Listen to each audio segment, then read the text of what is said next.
Okay, it is 10 o'clock. I'm calling to order the regular meeting of the Gilliam County Court. This is May 21st, 2025. And a quorum has been established. 3 county court members are present. We'll now have the flag salute. I pledge allegiance to the flag of the United States of America and to the republic for which it stands, one nation under God, indivisible, with liberty and justice for all. Welcome. Okay, are there any additions or revisions to the agenda? None? Okay. We will go into correspondence and public comment. We'll begin with public comment. Individuals wishing to address the county court may do so at this time and at other times throughout the meeting. Speakers are asked to raise their hand to be recognized by the chair, give their name and city, and limit their comments to 3 minutes. So we have a list. We have 4 people on the list. We'll also ask for online comments after that. Lynn Ball, come on up.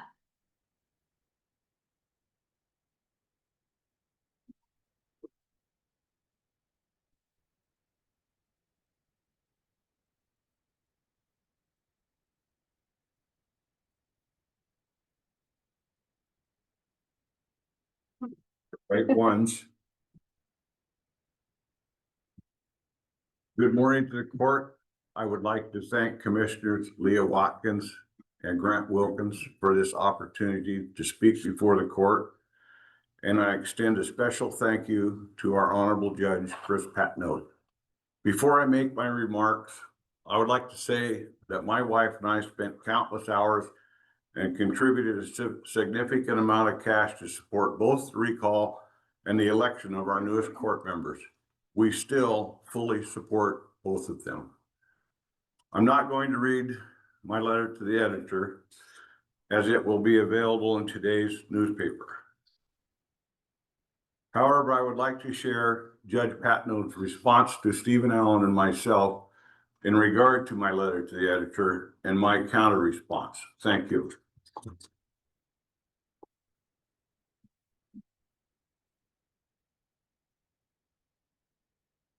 This is Judge Patnode's response.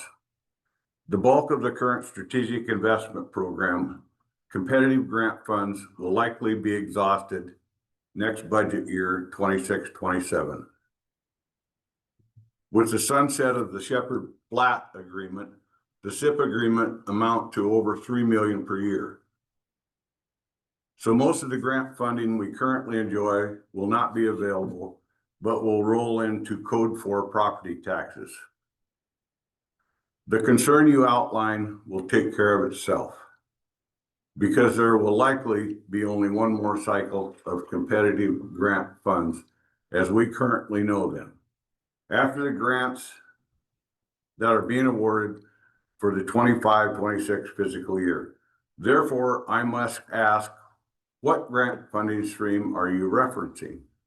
When and if the next windfall comes to Gilliam County, parentheses, nothing is certain until agreements are signed and ground is broken. Work sessions will be held to determine how funds will be distributed. I have seen more strife from the competitive grant funding than any other Gilliam County program over the last year since being in the position of county judge. I'd like to say that is a red flag. That tells everyone that listens to that statement that something different needs to be done in the approach. It takes an extreme amount of work outside of normal duties to negotiate SIP agreements to provide this funding, including lost sleep, looking at all angles and crunching numbers. Then to have strife over the funding makes one wonder why we work so hard to create such a pool. Gilliam County has been extremely generous to our taxing districts and nonprofits to create a funding pool for lasting projects with these funds, which is only available for a limited time. My hope is that viable projects are submitted for funding, providing something to show for this special limited funding. One last comment. If grants are not applied for, there is little Gilliam County can do to create equity. I encourage you to come up with some great North End projects to apply for with the last of the windfall from Shepherd's Flat. My counter addressed to Stephen Allen and Judge Patno. First of all, I want to thank you for your response. Your response was accurate on what's happening in SIP funds. If you read my comments, I never had any SIP questions. I only had addressed the grants to be considered on May 21st court meeting. That's today. You mentioned the concerns I have will take care of themselves. In my opinion, this is simply not correct. My concern is the 78% to 28% disparity in grants to be distributed today on May 21st. Your question as to what grant funding stream I'm referencing is not a point in my letter. In fact, I never mentioned a stream of any source. I'm talking about grant distribution in general to include Economic Enhancement Fund from WM. They are disproportionate south and north. You say it's such an irony that there is such strife over the gift of the SIP funds we've all been given. Maybe we should strike the word all from your response and insert the truth disproportionately given. If we were to do that, we would be on track with my intended message. You mentioned the extreme amount of work you've put into work-related SIP agreements. I would, of course, like to point out you have more highly capable staff than any judge that has came before you.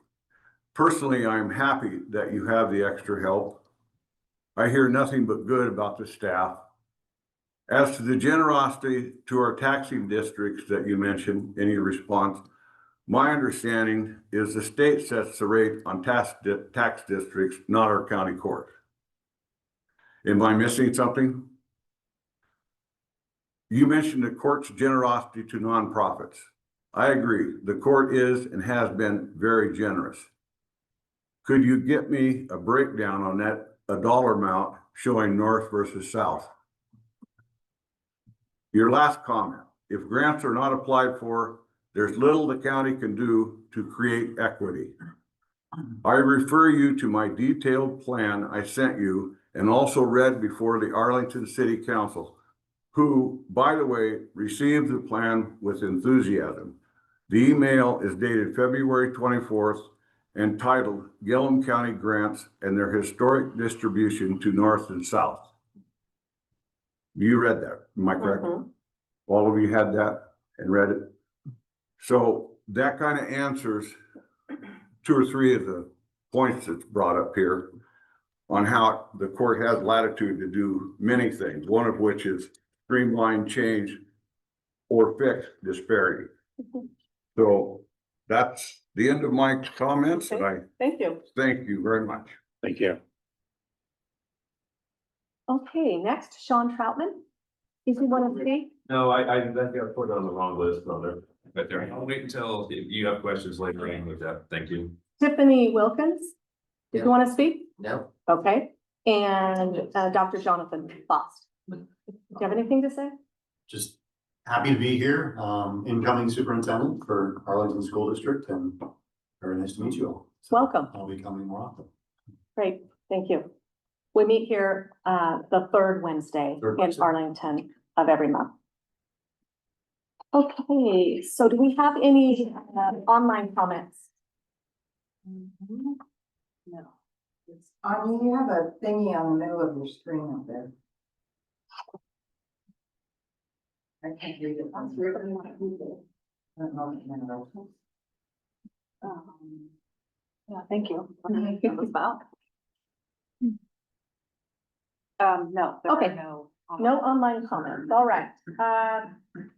Correspondence, we have the announcement, we're going to be holding a strategic plan roundtable meeting. The reason we're having this meeting within our strategic plan once a year, Gilliam County Court is supposed to convene all,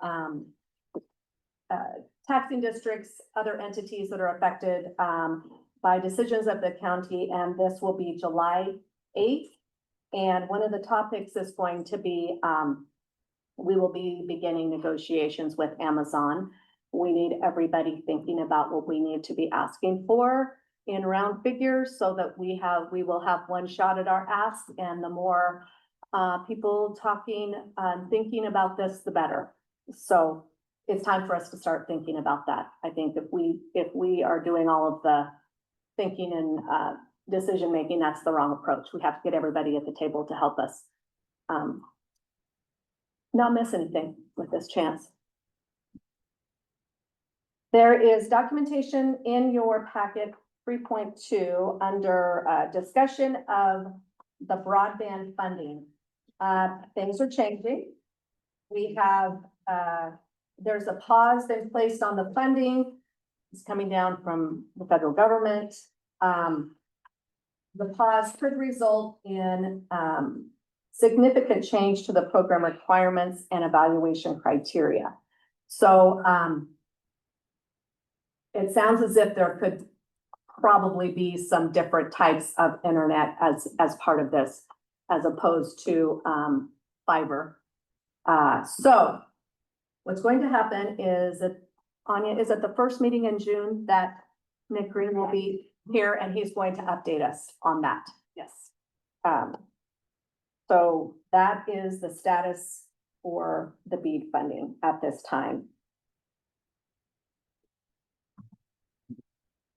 There's a letter from Murray's Pharmacy in your packet regarding a flooding issue that John Murray wrote to the county court. It's Murray's position that the fact that the Gilliam County bus shed was put in and engineered as is causing them a water problem. I reached out to the transportation director. We went over and looked at it while it was raining to see exactly what it was doing. There were blocks put in, but it's not a solid retaining wall. And there's some pooling of water, but I think there's a difference in opinion of what's causing this. So I would like to discuss what we should do. I reached out to Dewey Kennedy as well because he did some of the work on it. And I don't know if we should get somebody else to look at it. Yeah, because some of that downtown is got springs underneath of it, because I know Yeah. the title company, we had a sub pump underneath of it. Right. They put in So- French drains on their side to divert the water. But when it rained, there was a pool of water that hadn't started flowing yet, and that day it didn't flood. But there was pooling of water at the base of the bus barn. So Murray's put in some additional drains. They did. And the wall, I don't know what it looks like, I haven't been there, but the wall that's put up, that was put up by who? It was Dewey Kennedy, Okay, worked on it, and they're blocks like, they're blocks. Just- It's not a Just the solid concrete. retaining- Yeah, big, yeah. big Mhm. 2x3 or whatever, Right. or 6-foot box. But Dewey said he would look at it again. I just wanted to ask you what direction you think we should go. I don't know if we can fit some kind of a gutter that would divert the water behind there. So it must be just right between that building and the Yeah. Murray. The other school of thought on this is they put in another shed. And I think Murray's, yes, Mary's put in another shed, and Gilliam County's position may end up being that it's actually making a little river because of the shed that they put in. So I just think an independent analysis might be the best thing to see whose responsibility it is. But should we have to pay for that completely if both of us are wanting this looked into? do we have any other suggestions or? Yeah, he said Okay. he had a few other things he could try, so. What are we gonna do with that building after the bus barn's built? Are they gonna store county vehicles in there? Yeah. We're not getting rid of it, no. Yeah, we just need somebody that Mhm. knows what to look at. All right, we'll work on that. To try to address it. Mhm. Yeah, okay.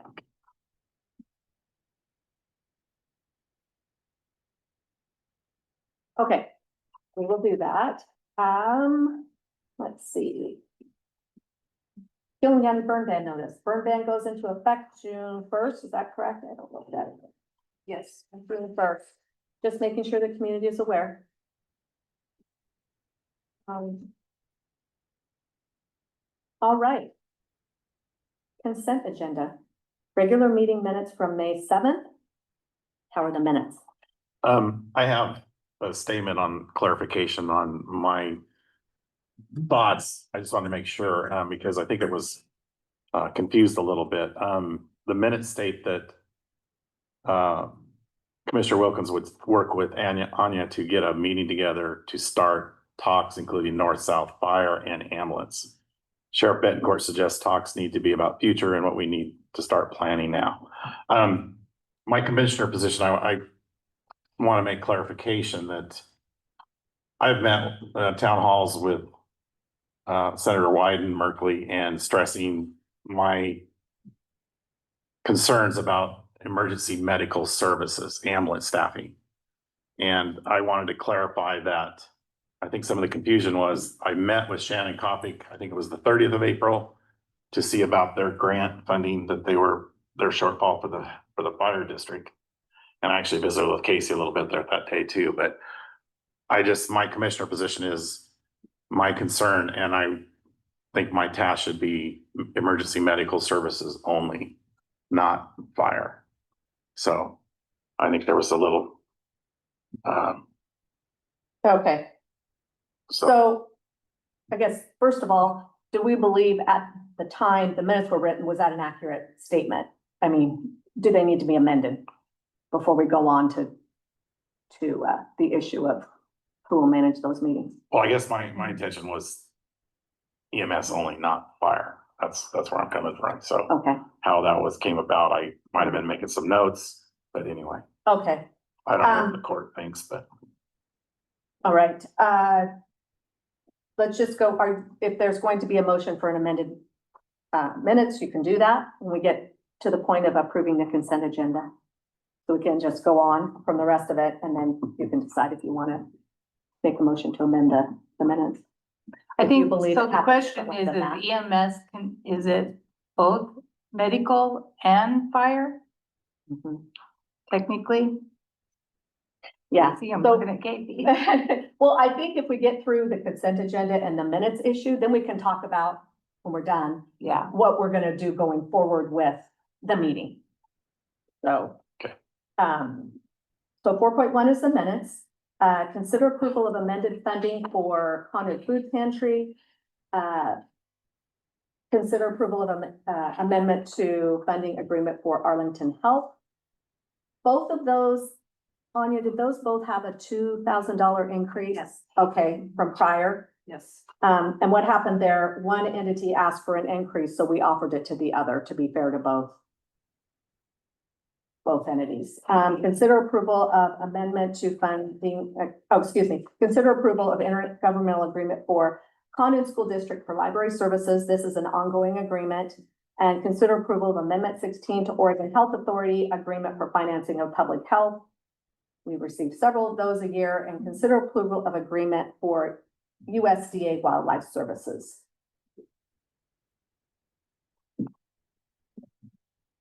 Do we have a motion to consider the consent agenda, or are there any other questions regarding items on the consent agenda? So I want to clarify so we're gonna address this a little bit later? The issue itself, but we're just getting the minutes approved Okay, right now. okay. Mhm, yeah. So is there a motion to approve the consent agenda and a possible motion for? I move to approve the consent agenda with clarification on the 4.1 regular meeting minutes for May 7th, 2025 by Grant Wilkins. Okay, I'll second the motion. okay, it has been moved and seconded. Is there any discussion? All in favor? I Aye. Aye, motion carries. Okay, was that clear for you, Anya, for the minutes? Yeah. Okay, all right, so since we're on the subject, let's just talk about how we go forward with the suggested meeting for EMS and fire was discussed. If you're interested in just working on the EMS side and you feel there should be a separate meeting for fire, Well, is that, which is, well, I guess my clarification is, Mhm. Sheriff Betancourt addressed that his thing was fire and ambulance services. And my position as commissioner, I'm very concerned about the EMS staffing, ambulance. And, like I say, April 30th, I visited with Shannon about their short funding on they were putting for because of the tax appeal for the fire service. Yeah. And then, of course, she shared some concerns that they're facing also in the south end of the district. So my commissioner position is I think that I would like to dial in on the EMS, emergency medical services, ambulance side. okay. And, So what we'll do then is, if it's a consensus of the court, you can handle getting the ambulance, people together to just facilitate a conversation for, north and south. Is that correct?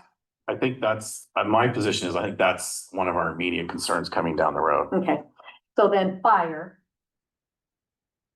Would So you like to have set a meeting up, or do you want the administration to do it? So my concern with separating them is that we, on the south end, we are pretty short of volunteers. Casey can probably Mhm. verify that. And then our fire rolls with the ambulances on recs and stuff. So So do they. we're tied together regardless of, so I think that we should just, I don't want to miss the opportunity to tie them both together and What you could do is just have a meeting where you're just talking about one subject. And then that's gonna fall, so they're not intermixed. You could do it all at once. It just would be, who's gonna take this part, who's gonna take the other. And there's not anything we're doing besides facilitating the meeting and just making sure people are together. because I'm guessing the Arlington fire crew rolls with the ambulance on do. recs on the freeway They do. too. So Mhm. Certain, they're an integral part of it. yeah. I don't think they roll every. They're supposed to roll on our end, they're supposed to roll with all the recs. Okay, so the admin can just take the fire side of it. And we can just work on notifying everybody. I'm sure it's just gonna be 3 phone calls and getting everybody together, figuring out the date. Okay, that's how we'll proceed. All right. Okay, we've approved the consent agenda. Unfinished business, update on process to join Mid-Columbia Economic Development District and appointment of Gilliam County member representation on the MCEDD board. We're making really good progress on this. This has been years in the making to potentially join MCEDD for Economic Development District. We're to the point, as you can see from the document in your packet, 5.1, it's an email from their director, Jessica Mehta, to myself about where we're at and what we need to do. So we need to have a county court member appointed as a representative. Discussion was that a county commissioner would be tasked with representing both the city and the county. And this is just a step in the direction of getting this completed. So are there any commissioners interested in being a representative of that board? Sure. Did you say yes? Mhm. Okay, thank you. Thank you, Commissioner Watkins. Okay, we will add your name as the appointed member.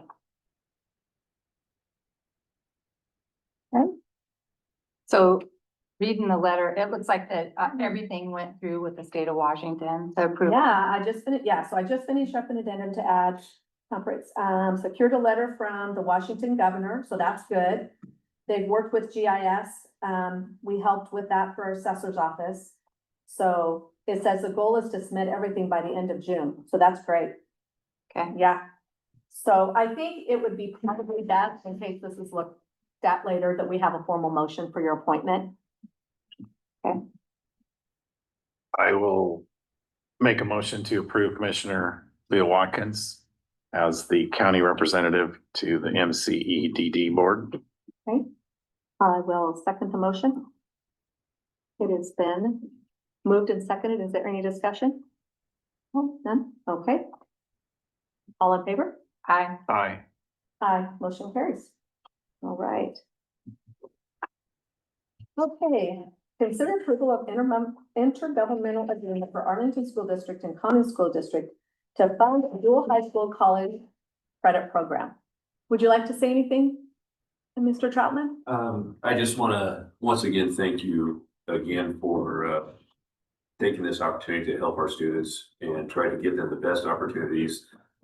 If you take a look at the number of credits, which I'd be happy to bring down or send to you too, that our kids are taking. You know, we're at Arlington, I can't speak for this year at Condon, but I know that we're giving out, our kids are earning approximately over 200 credits of college credit a year, 3 or 4 years. And we had kind of a pause but during the recall and stuff like that, where we weren't funded. The district picked up the cost of that, but we're thankful that you're back into picking up those pieces. And I think we got a really good plan in place for a future that'll help both districts and help our kids be successful and help them get a step forward, you know, because we can't have kids coming out of college owing $100,000, $200,000. It just is not a feasible plan for them to be successful and they move into their future. So this really helps. Great, thank you. It was very easy to work with you and Michelle and Condon together on it. It just was great. It took us only a couple hours to work it out and just go back and forth with the details, and that both of you work together.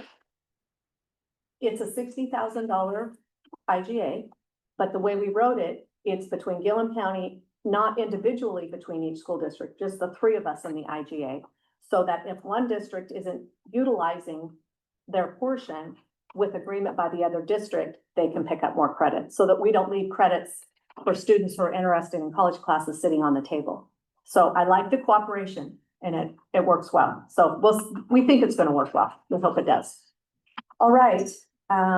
So 5.2, we have action.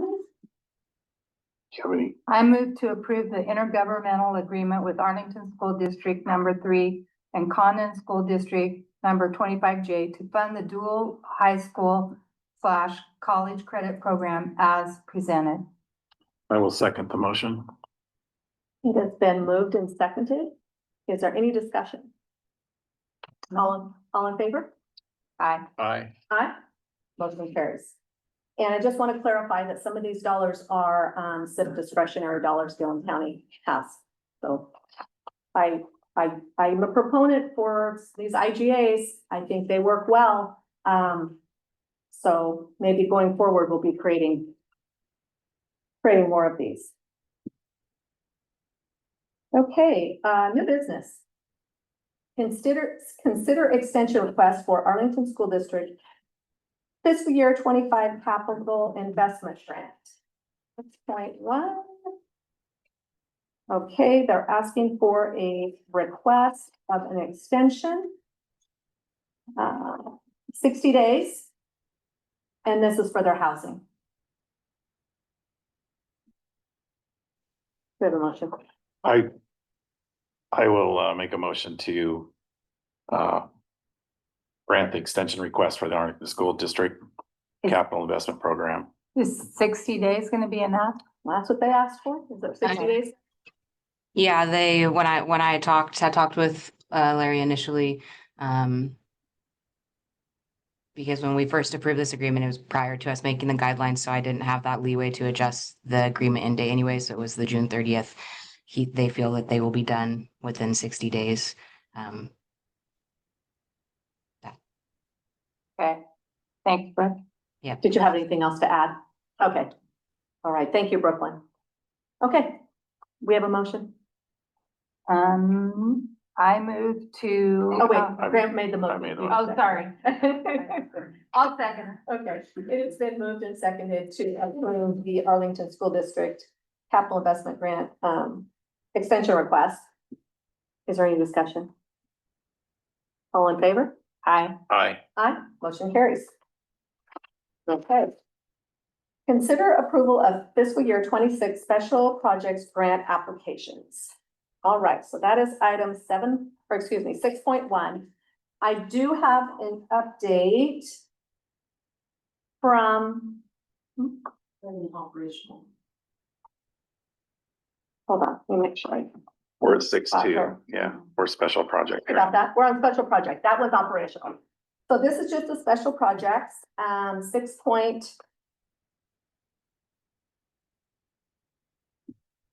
Special projects, okay.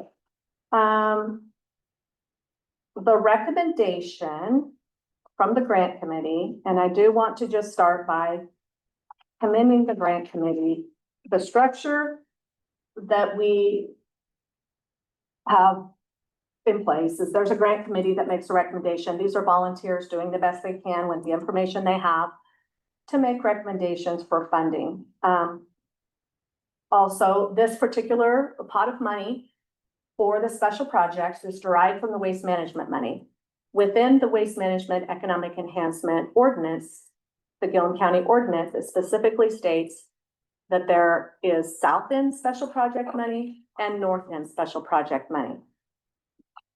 And also built into the ordinance is the provision that if one of the ends of the county does not utilize all of their available funds, they will carry over to the next year.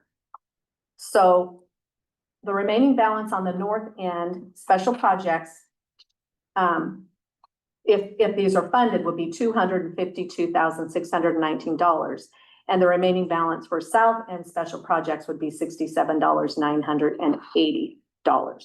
So I'm just pointing that out because there was some discussion about north and south end, and there already is a structure here in this particular one.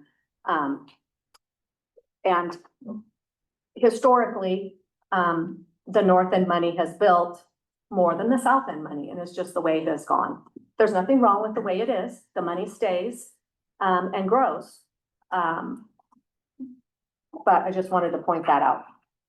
So all funding recommendations from the grants committee are to fully fund Special project. the special projects. Just want to make sure. And Brooklyn, the finance director for Gilliam County, did you have anything to add on this? No, I have no additions for the special projects. If you guys have any questions about any of the projects or you want me to quickly run through what they were, I'm happy to do that, whatever you guys deem. I think we all had a chance to look at them. Hopefully we did. I think it's great to see what everyone comes up with and the important projects that we fund, not to pick any out, but I just, the International Club has been huge for both ends of the county. And it's been such an experience for kids to figure out the joy of travel and see the world. And then, our heritage, this Arlington Saddle Club, funds of something that is important to our community, annual event, the chamber with the 4th of July. Those are just a few I pick out of this that are really important, lasting projects that matter. Okay, anything else? You good? Yeah, I'm fine. Okay, I'll make a motion to approve the 25-26 special grant funding recommendations as presented. okay. I'll second.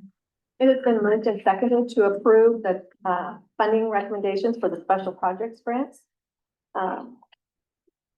Is there any discussion? All in favor? Aye. Aye. Aye, motion carries.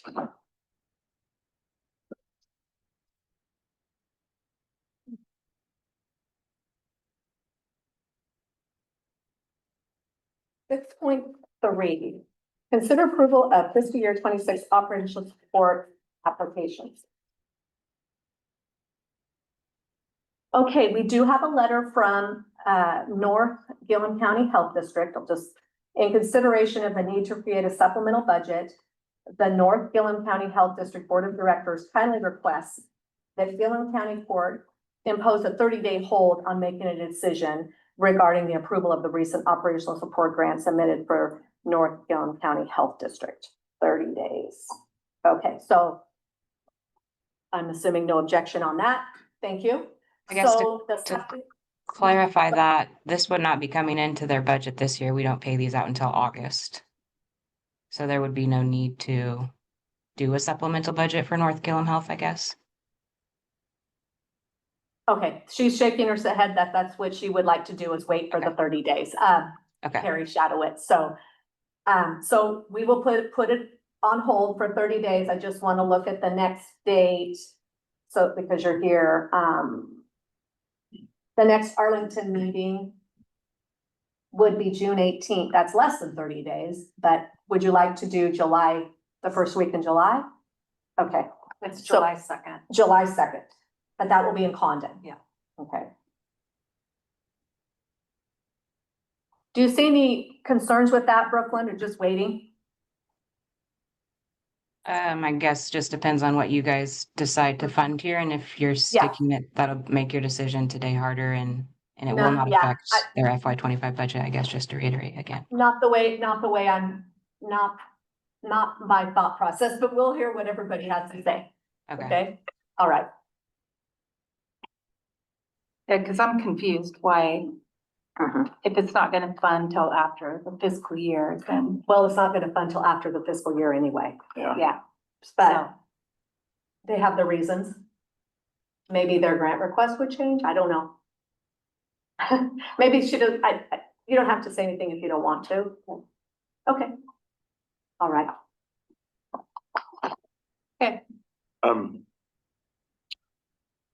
So on the other grant funding recommendations for the operational. My question is on the Condon Early Learning Center. Because in our budget, my understanding with the Economic Enhancement Fund, there's 20% allocated for early learning sustainability. And I thought with the budget that we were talking about, that was gonna be Gilliam County childcare also.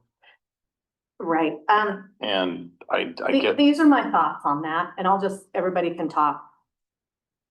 They're eligible to apply. We have the childcare needs survey, which when will that, I mean, it's done. It's finished. It's Yeah. just, we haven't pushed the go button yet.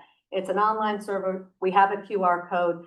Corey Michaelo helped us finish getting it finalized so that we could actually have it available to go out. That information, I feel we're just in a time of in the cracks here, in a crux with timing, because that survey, I hope, will tell us the needs of that fund, not just Condon Early Learning, but childcare in general.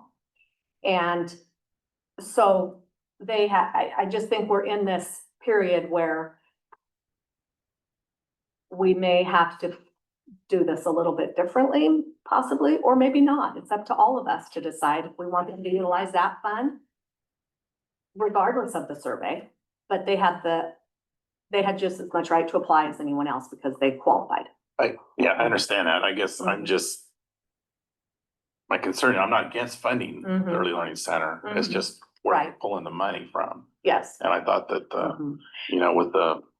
I thought that's where we were gonna address that. And I know the court Right. needs to make a resolution because I thought we agreed that it was gonna be that bullet for 20% of the Economic Enhancement Fund. Right, so that's gonna be a process because we have to amend the economic enhancement ordinance. It'll take 2 public hearings. It'll take a little bit of time because we were gonna create the endowment fund as well. But the funds are protected now. I mean, they're there, they're budgeted. And so it's however anyone wants, whatever input you wanna give on this. and I'll just say, the whole purpose of it was to set it up as an endowment fund So that down the road, when all these SIPs go away and there is no money, then they have that pot of money. But if we use it starting now to backfill all the stuff, then there isn't gonna be much of a fund. So my question would be, how are they gonna be funded in the meantime? If we were to create the endowment and it wasn't touched, I guess what is the answer there? So we have at least a couple more years of, the SIP. Is that So you're correct? saying use the SIP, okay. Yeah, that's what, I think we should let that fund hold up, because if we just use it, then we might as well just stick it in a budget item and use it up. Cause what's the purpose of putting it in an endowment? If, yeah, Well, I just, like I say, my concern we're is, trying to build for the future, but Yeah. yeah, I'm only one court member. Right. And I see building for the future. I'm just trying to figure out if we're gonna be asked year to year. In addition, how do we do both? Yeah, how do we do both? And I'm talking after 2 years down the road. Well, I So that's think- why, And maybe the Mhm. early learning can address it, but I think when their addition is built, their income will be increased, and Mhm. so their ask is it's gonna continually go down. I feel that, this is what I guess I would like to see happen is, I think that we need to somehow set up a meeting with them and try to figure this out. I'm just concerned, like I say, they're starting on this second phase, and you told me that you're concerned that you're not gonna have enough to finish that phase. Is that correct? No, we wanted to be able to accept a really good bid, even though we hadn't finished with our fundraising. So we went ahead and got started, and we're still actively fundraising for the rest of it. And I have no reason to believe I wouldn't go ahead and finish, be able to get the rest of the funds.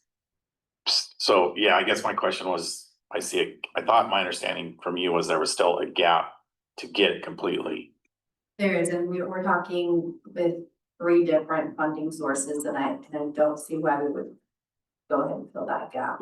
By the time that the shell is Right. finished, I think we'll have made the rest of the funds up, and should be able to finish the project. So with those funds that you're counting on, were those more funds from the court? Okay, They applied for a childcare infrastructure grant. You'll find out the end of June, right? And we're also speaking with Ford and Roundhouse. Okay. Okay, Denise, you had something you wanted to say? Well, yes. Denise Ball. Denise Ball, Mhm. City of Arlington. I'm hearing a lot of discussion on Condon Early Mhm. Learning Center. Mhm. I have no problem with the Condon Early Learning Center. But there have been some informal conversations about acquiring some land and building a new daycare, which covers a lot more children age-wise, for Arlington. And if this money is being set aside and Condon is constantly in front of the term, how is Arlington ever gonna be fairly treated? Mhm. That's the childcare needs survey is a countywide survey. I really think we're gonna learn some things from that survey. And I think we need to give it a chance to do its work. And then we're gonna find out where the need is, the age, the, future. And if we do the survey annually, we're gonna know each year what the childcare needs are. Babies coming up, If people are working somewhere else and taking their child somewhere else to childcare, that's useful information for us to know. Just as an example, so, Well, and we're talking about 2 separate pots of money. yeah, right. We're talking about operational, and what you're suggesting would be in the capital. You're talking about the host fee money, the economic enhancement Economic. ordinance. Well, that's what Grant was talking about, but as far as, if you're talking about the grants through the SIP, that's a different pot of money for that they use for the building. And that's true, and that funding stream for capital projects, that will open, and there will be $2 million available, so.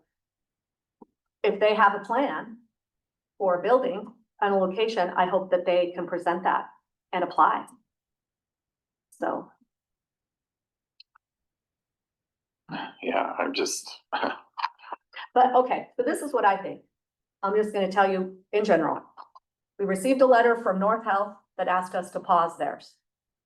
And I think that we're gonna pause theirs. And they're going to be coming to us July 2nd. And we'll consider that one then. I think we should fully fund. I think we should, let me just back up. The 6 SIP monies are changing. They are changing. It could just be temporary. It's not. There could be money in the future, but I don't think we should be making promises for the future until we have agreements signed and we have plans in place. So we've set aside $1 million for operational support, and we've set aside $2 million for this pool of money for capital projects. And I think we should stick to the $1 million. I think there's a cap. So Chris, I have a question. Do we have leftover money in the capital projects? Brooklyn?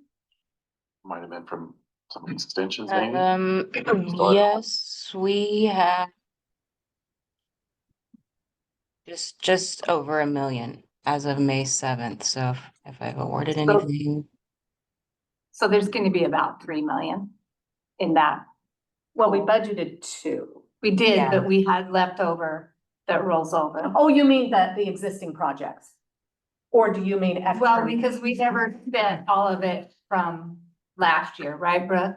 It goes into our unappropriated funds Yeah, at that we point. didn't budget for it. We didn't like Oh, we carry didn't roll it over. over. No. Okay, never mind then. Yeah, we So- just budgeted that 3. We only budgeted what we're bringing in, not eating into our cash carryover. So yeah. So Brooklyn, that doesn't contain any like extensions or something from previously approved? Yes, I think she That's did. already been taken out of the 6.8 million that we had budgeted Okay. for this year. Okay.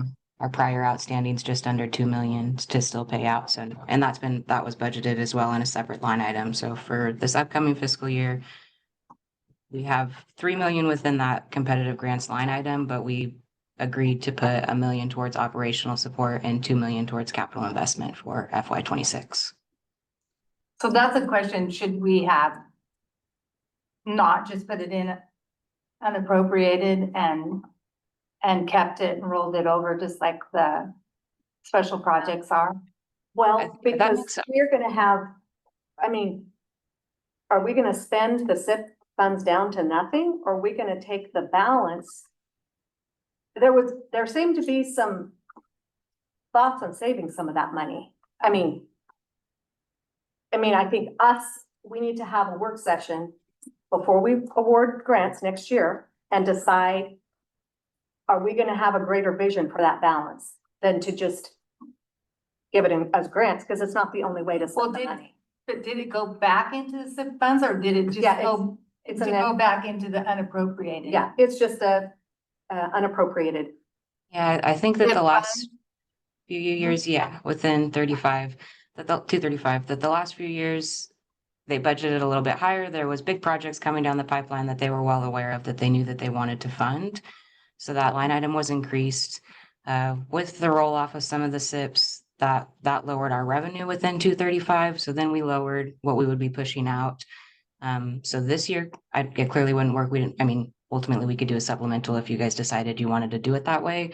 But I guess I would recommend sticking with what we have, 3 million in that competitive grants. And then if you guys wanted to have talks at the end of next fiscal year, when we start to do our budget, about rolling off anything that's remaining of that 2 million, that really wouldn't eat so much into your cash, but I wouldn't do anything over, what you have budgeted in that 2 million.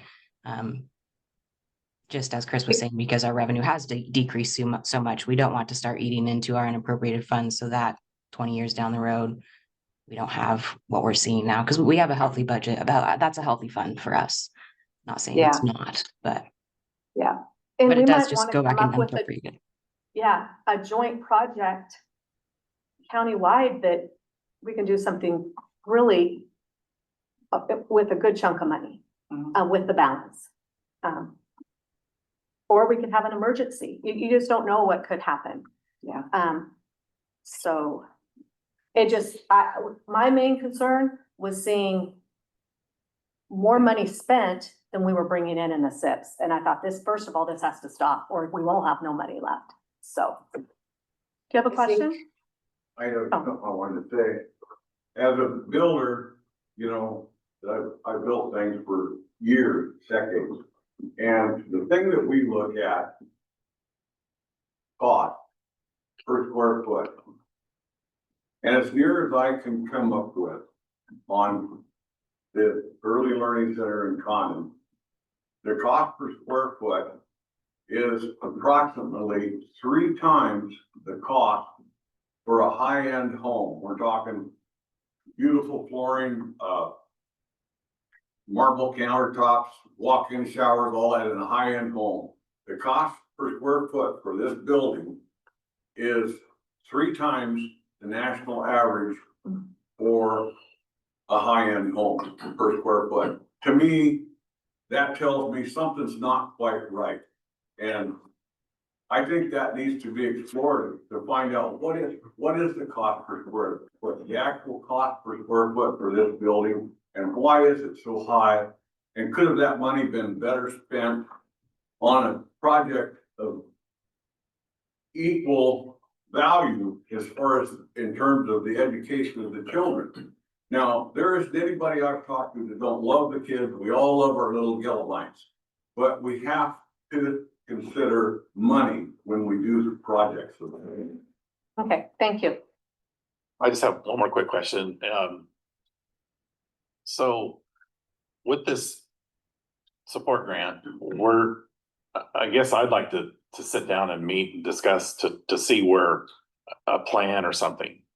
I mean, where is this gonna take you? Is this gonna take you for the next 12 months? Are you talking about our application that we submitted for this year operationally? I'm talking this one, yeah, the 300,000. So if that's awarded, then that will take care of you for 12 more months. Yes, potentially, I mean, but the recommendation potentially will dip into savings. Because it is less than our. Okay. And just for reference, we have applied for this grant, the operational support grant for several years. This isn't. No, I understand that, Right. yes. Yeah, we know. Yeah, my thing, trying to clarify was, like I say, the economic enhancement fund too, so, and that's. Yeah. But I think we just need to have some more Yeah, I think, discussions about it I just think. going forward, after this, so. Did you have a chance to look at the sustainability? I did. I read this and there's some things I have questions about, from the Kelly nonprofit plan. Yeah. Like some of their suggestions. I think what they're trying to say is we're doing everything we can. Like some of the suggestions are you could potentially reduce everyone's pay. 15%. I read that. I would lose all my employees. So really, there is no good solution. I mean, that's part of the issue nationwide with child. Okay, I looked at them as solutions. I guess maybe I read it from a different lens. If I proposed to my staff that I reduce their pay by 15%, they would most likely quit. Okay, all right, It's not like they're getting paid a lot to begin with. Yeah. And they don't get PERS. And there's no retirement plan, there's no benefits, so you get no health benefits as it is. okay.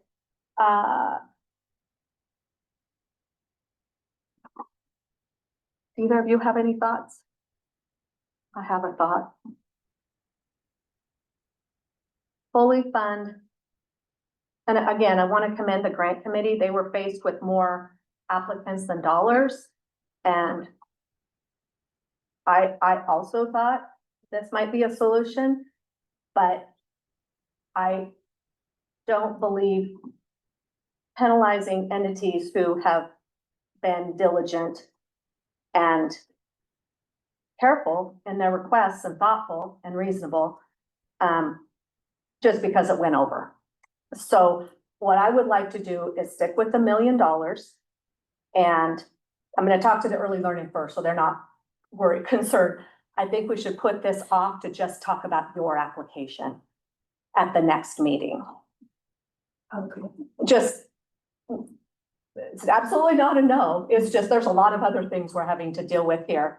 We have North Health, and then you, who are the highest two requesters. That's just my thoughts, I don't know what everybody else thinks. And fully fund Arlington School District, their Spanish language program, the City of Arlington Library for their library services, Envision Eye Care for All, Frontier Casa, South Gilliam Cemetery, South Gilliam Health District, and Summit Springs Village. Fund them fully, and then just come back and talk to you, because it seems like there's loose ends with this one. So. Yeah, that's my- I guess my perspective too is I'm okay with that. I guess I want to see and visit and sit down and see a plan, and more so that, so going forward, because like I say, I commend you guys for what you're doing, and I understand where you're at, your frustration with the funding, and like I said, I want to help get this resolved if we can some way, that we don't have to do this. Yeah.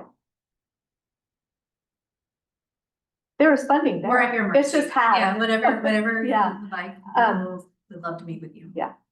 Okay, so we will need, Leah, Commissioner Watkins, do you feel do you have anything else you want to add? Any completely different approach? Yeah, I don't know if I'm curious of what the North Health is going to, what's gonna change with that, so, and maybe, I don't know. I don't have a problem with approving the ones that were not, that you named off. Okay. Just take it in two different. So we would hold out the early learning. Right.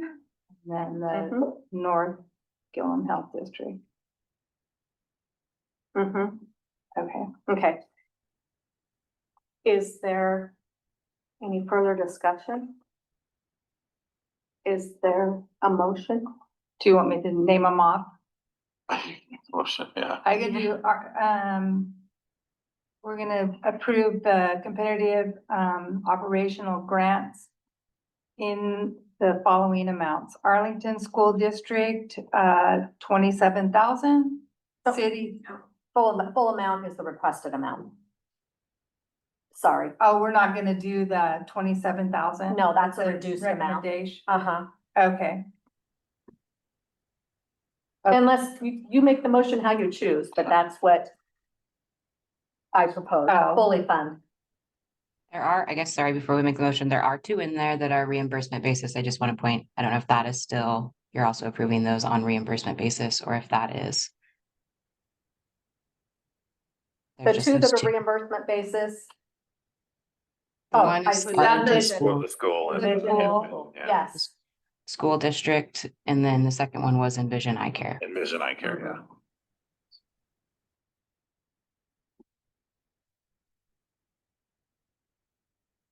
okay, Okay, so I move to, approve the Arlington School District at the fully funded amount, 32,500. City of Arlington Library, 70,000. Envision Eye Care, $44,637. Frontier Casa, 20,000.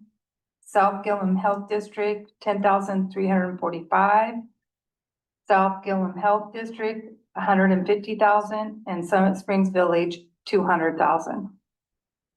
And I would second that motion. I was just thinking Got all about the that one, yeah. reimbursement basis, that Arlington School District and Envision Eye Care will be on a reimbursement basis. We just need to add that to the. So what's that gonna put us at, Brooke? quick math. Yeah. For your total right now is 327,482. Remaining balance that you'll have to fund would be 672,580. Right. Okay, Okay, it's been moved and seconded. so we have any idea where we're gonna get that from? Get the, Well, it's the million. Right, Brooklyn? yeah, I just Yeah. subtracted what you guys just approved to fund, which was the 327,000 from the million that was already budgeted. So now between the childcare and, And North Health, yeah, yeah. Yeah. Right. Okay, so I'm sorry. Go ahead.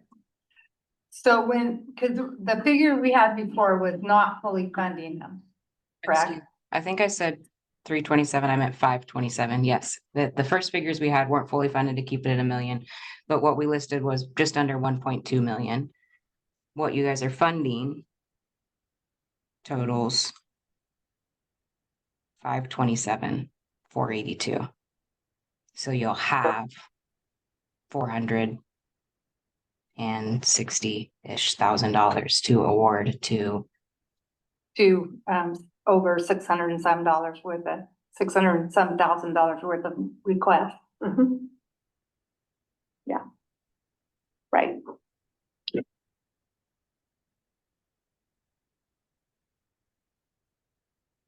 That concerns me. I'm just gonna say. you want me to share my screen that I Yeah, have just please. the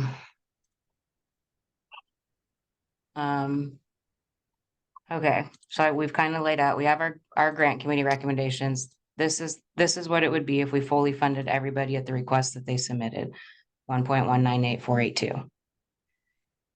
This was an option, fully fund everybody, but lower your top 4 requests. Bring you just under $1 million. This in column I, number 3 is roughly what our recommendation was based off of, was doing a 16.5% reduction across the board for everybody. We clearly adjusted, we rounded numbers when we put in our recommendation. Those are 3 additional options. Right now, what you guys just decided, I don't know why this is pulling up like that. Oh, I'm missing the whole row. What you've decided. So you'll have $473,000 to award to the 2 remaining entities.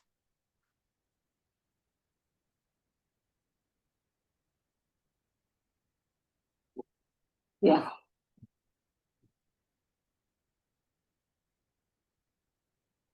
And I guess I'll also just say, though the decision was to cap that at $1 million and to cap the capital investments, my recommendation is to continue to do that, is to leave it at the $1 million. That's what we had predetermined. But I'm also just letting you know that is just a budget line item. If you guys were wanting to pull funds out of capital projects, then you could lower the 2 million of capital projects. Again, that's not personally what I'm recommending, but I'm just as an overview of how the budget works.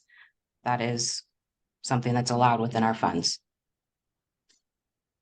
So I thought these recommendations were the 1 million, correct? The recommendations that we The partial provided, fund. yeah, was Yeah. column J, and that got us to exactly $1 million. And that's where I thought these were. Well, the recommendation from the grant committee, these partial fundings, took something from everyone to get you to $1 million. The grant committee decided they didn't want to go above $1 million. They Right. wanted to be clear on that because this money's going away, right? So what was just discussed, we don't have to worry about North Health right now because they requested that we wait. And I think I heard questions about early learning so that we're not making a quick decision on something that we might need a little more time to talk to them about. And then if we took the $1 million and fully funded all of them except for early learning and North Health, there would be a balance, which she told us, which was the 400 and, did you say 72? 73. Or available. Does that make sense? I mean, just did I explain that correctly? Yeah, because right now we're cutting roughly 100,000 out of their request. And if we fully fund everybody else, we're gonna have to cut another 100,000 to stay under the million.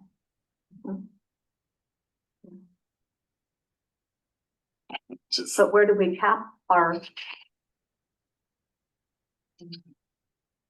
I would feel more comfortable, using what the, grant committee, recommended, but that's me.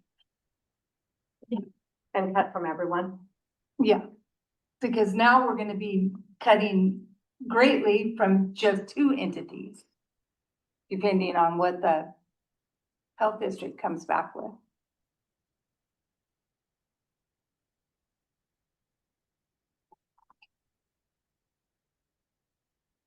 And we don't, so Brooke's the only one on the I, grant committee. Yes, I also, go ahead. oh no, I was just mentioning that I think we do have other grant committee members online, but yes. And I don't know if, I think that the intention of doing these in the springs is for them to be able to put them into their budgets so that they can plan for that. I don't know if we're almost to the end of the budget season anyways. I mean, they are expecting these funds, but if we wait until Right. the first meeting of June, that's an option. I'm not sure what,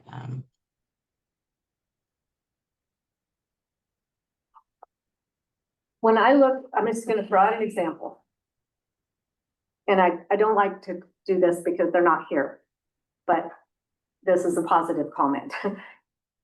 South Gilliam County Health District, their in walk-ins into their clinic is around $440,000 a year. Their taxes are $150,000 a year. They're doing everything they can to function. And this $150,000 is vital to them because they can't do anything more than they're already doing. They don't have a tax base. They work in concert with Summer Springs Village. They have to have each other because of the nature of Summer Springs clientele. And they're 24/7. They've been around forever. They've kept their requests low year after year after year, and it has been around 150,000. They went up to 200,000. I just have to advocate for those two entities as well as the cemetery. And I mean, Frontier Casa, Envision Eye Care, City of Arlington has never asked for money for their library. The school wants to do a Spanish program. I want to advocate for those and just and take a little more time on the questions we have. There may be solutions with more time for everyone. I'm okay with going that way too.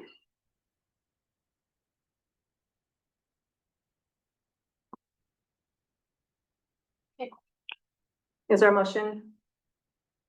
Any more discussion? Maybe we want to talk a little bit more.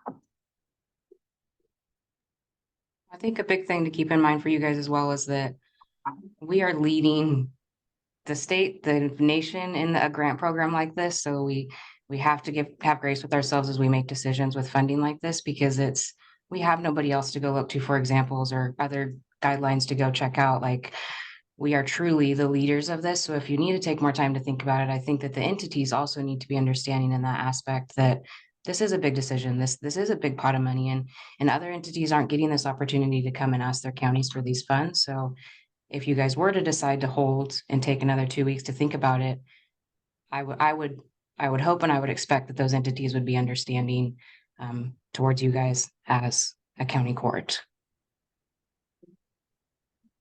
Thank you. There isn't anyone else that I have found in the state that does this.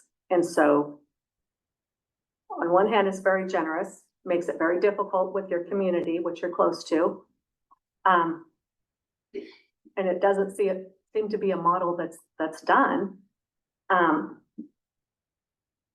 So it's unique. We just put it that way. Was there a motion? Any discussion? Well, I thought Leah made a motion for those other entities to accept the two. Well, I started out doing it on the basis of what the. You know, my. Grant committee recommended. Yes, Yeah. so. I withdraw my motion. Okay, all right. And, I think we should table it.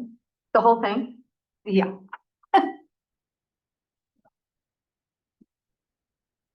Cause I would like more time to read Okay. through the two-sided.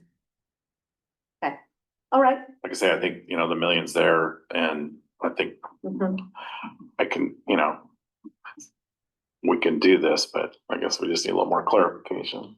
Yeah, And one of the other two of you make a motion. Sure they can. we could. We could. So I did talk, I think after this came out, I talked to Marta about the library part because we came together and we're trying to look at the library being under the county. And then I think the decision came from the city of Arlington to keep it under the city of Arlington. So No, that's not how it went down. I don't know. So how did it go down then? Well, the library board wanted to remain autonomous. And that structure was not going to happen if they became under the Gilliam County Library.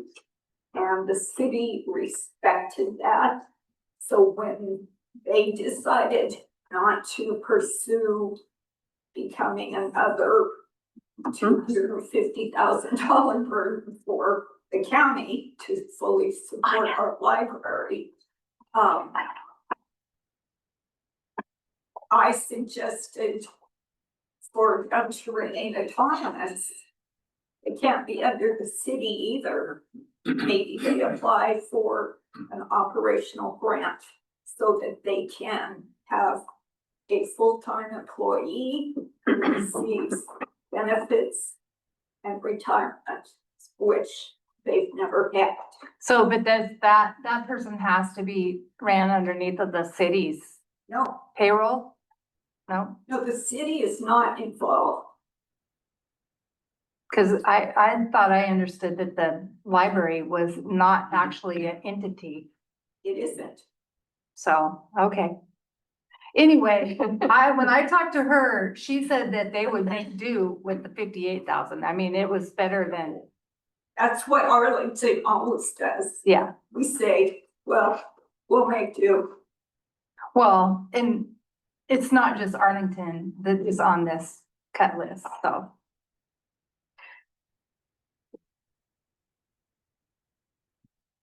Any further discussion? 58,000, what you could have done is to deny them their own care. Another thing, the $70,000 that they asked for is in fact the minimum time it takes to make the wheel turn. So if they're not fully funded, somebody's gonna not be paid the right amount, or they're gonna lack health care. And I don't think that's where we wanna go. Okay.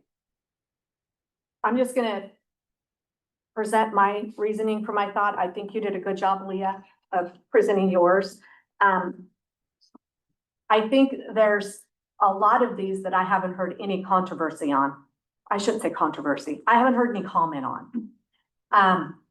And I just think those are logical, fully fund, in my view. And then we can have the conversation with early learning without anybody there, and we can ask all of our questions, and then everything else isn't mixed into all of this. So I think we can there's a lot of other things at play here with all of these others, and it's just gonna provide, particularly for I feel like the focus. I'm not afraid to do it publicly either. There's so much misinformation and misunderstanding. Okay. I don't mind. I mean, I don't think he's talking about benefits, and I'm telling you, my employees haven't ever seen those. Right. And so just, I don't mind Okay, a public meeting either. right. Okay, good. For example, when we fund salaries and we don't know what the salaries are, I think we should know, you know, they're low. Like $18 an hour, 24. For the staff. Experienced For the, teachers. not the admin, right? Right. Yeah, the And staff mine is, members. my salary is much lower than anything in an elementary school. You know, we're happy to discuss that. Yeah, so that would be, those are some questions we probably need to talk about with this, particularly with what Kelly Nonprofit had to say.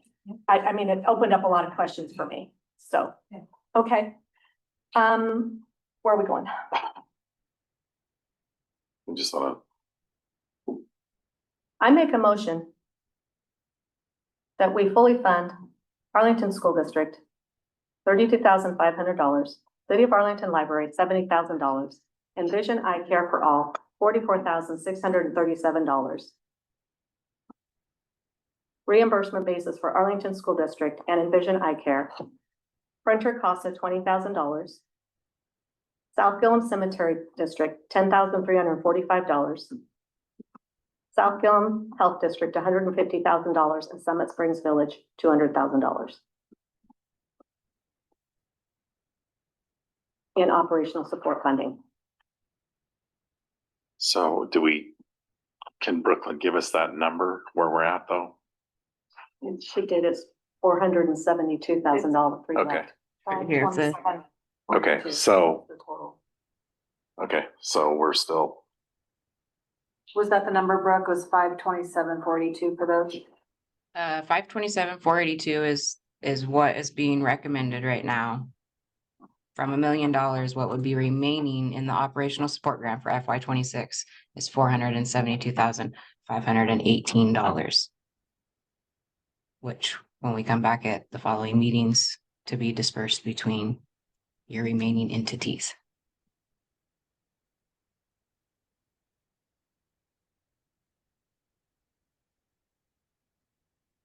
We also have the childcare sustainability line item. There's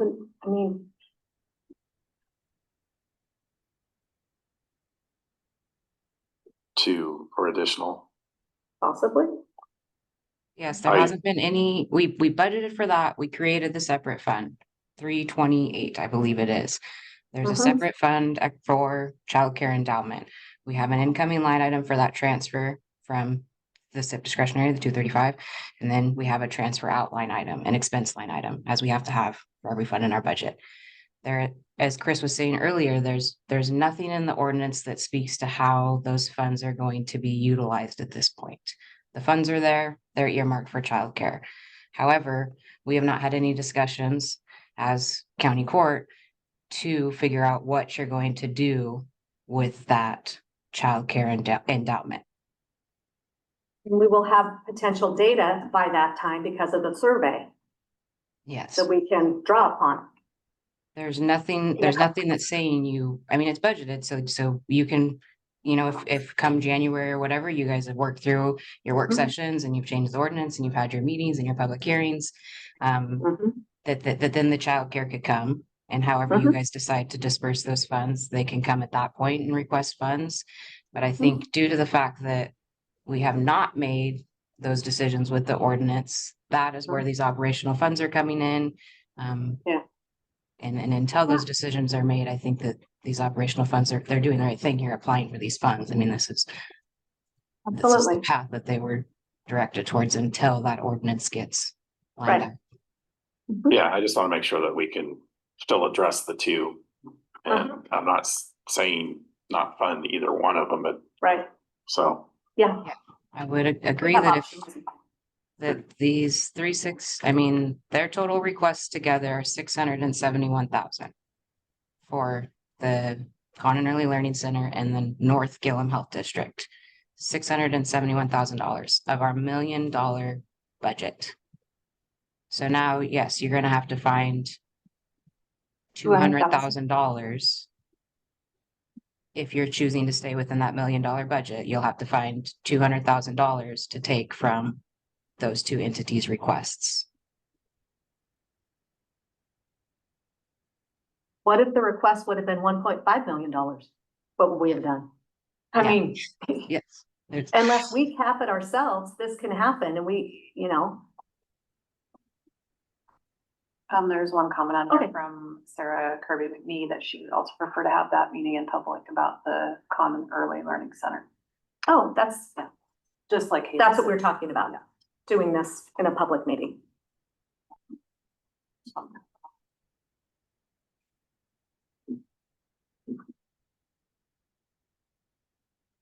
Are you? I think I have a motion on the floor. Yeah. But I just want to make sure we didn't lose track of where we No, were. I understand that. I just want to make sure there's a way that we can. I know that that's set at $1 million. And I just want to make sure that we're not ruling out the funding on the other two. As long as we have a way to possibly address it, and if we do, Maybe there's other funding sources. yeah. I mean, So, anyway. Where are you at with her motion? You can second it. Well, no, I know. I didn't know if you had any more discussion or. No, I think I made it pretty clear how I felt. Yeah. So, That you're okay with those two? Or, no, I'm worried One about on the table. how we're gonna, they can come up with the 200,000 to for the two entities. And I don't really want to dip into the endowment fund, so. But you can vote it and I can nay it. So, We can talk about the whole thing at the next meeting too. I mean, it's up to you guys. I said my piece, Well- Lee said hers. all right, I will go ahead and second that motion, and then that way we're taking care of the others right now. And then my feeling is to proceed to address the other two and see that we can come up with a solution to fund them. So I will second Okay. Judge Patno's motion. Okay. It's been moved and seconded to fully fund all entities for capital, for operational support grants, with the exception of Condon Early Learning Center, which will be discussed at the next regular meeting of the Gilliam County Court. Where are we at? What is the? I think it's June 6th. June 6th, sorry about that. Sorry. Okay. June 4th. June 4th. So we'll make sure you get a notice of that. And North Gilliam County Health District, which the date we set for that one, July 2nd In Condon. in Condon. Arlington School District will be on a reimbursement basis as well as Envision Eye Care. So. And you seconded the motion. Yes. Just wanted to clarify where we're Yep. at. Yep. Okay. Any other discussion? It's been moved and seconded. Okay. All in favor? Aye. Aye. Opposed? I, Motion carries. Okay, so we'll talk with you about the rest of it from there. Right. The next item on the agenda.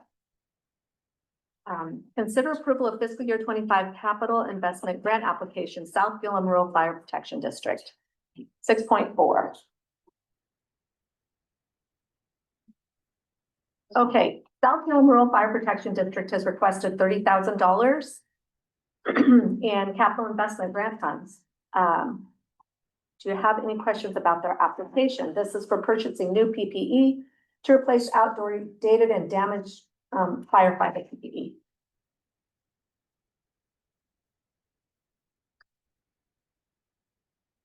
Any questions? I don't is have. there turnouts and everything? Is this our turnouts and stuff like that? Yeah, if I remember right off the top of my head, it's 12 structural helmets, 4 full sets of structural PPE printouts, 9 sets of wildland PPE pants, shirts, helmets, And then just kind of some of the odds and ends of the wildland stuff. Okay. Any discussion? Or is there a motion? I move to approve capital investment grant 24-25 as follows for South Gilliam County Rural Fire Protection in the amount $30,000 as presented. Second. It's been moved and second to approve capital investment grant for South Gilliam Rural Fire Protection District in the amount of $30,000. Is there any discussion? All in favor? Aye. Aye. Aye. Motion carries.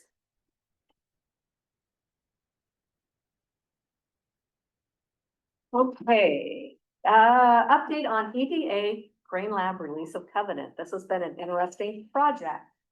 This is the grain lab out at Shetler Station Industrial Park. And as you know, this has been, it was under a 20-year covenant with an EDA federal loan grant, sorry, it was a federal grant, and getting out from underneath that grant has been a little bit of work, and it's taken some legal advice and legal guidance. The building was full of all sorts of grain equipment. We're working on emptying it. This covenant was presented by the federal government, EDA, and our legal counsel is working with the federal government to verify that this is a covenant that will work. Once this is signed, we're released. The document does need to be recorded. And there are, of course, the two conditions: shall not be used for religious purposes or discriminatory purposes. So that is where we're at with that. I just wanted to give you the update. Once we hear it's a go on this, you'll be presented with this to consider for approval.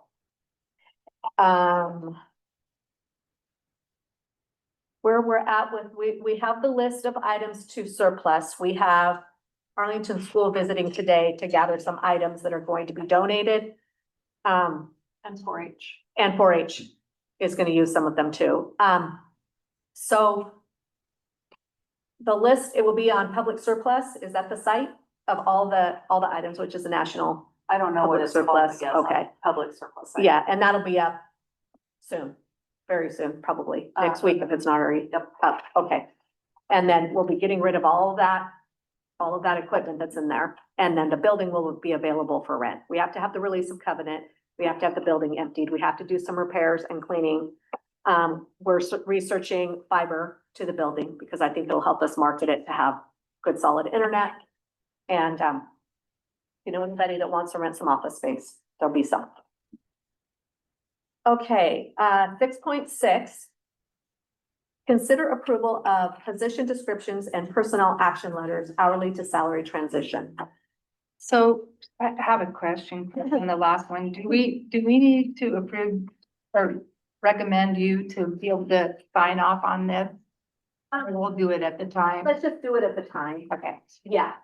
I don't think we're quite there because it's the federal government. There could be some tweaks to it. Okay. Yeah. Okay, so Brooklyn. These as just a continuation of the discussion we've already been having with, you guys have approved the LOA with the union to move to salary positions. This is just those position descriptions I wanted to share with you guys. Very minimal changes. I think the only thing we did was add like in the header portion that they're salaried and that they're a 1.0 FTE because those things were not listed on the PDs before. And then we added a short 2-sentence employment section that just states whether they are salaried, overtime eligible, or salaried, not overtime eligible, as the PDs also didn't lay that out. Right. Good. And then that came direction from the attorney. They'll sign new PDs plus a PA that is also in this somewhere, maybe at the bottom. Yeah, it's a big amount of documents. Yes. Okay. The one, So- I will point out, the sheriff's department's not in here. It's just due to just some schedule conflicts. They weren't in the office when I was putting this together, so that they'll come at the next meeting. And then the library director, I missed her. She emailed okay. me. So Okay, sorry, so we'll have Mary. to add those. Yes. Okay, all right.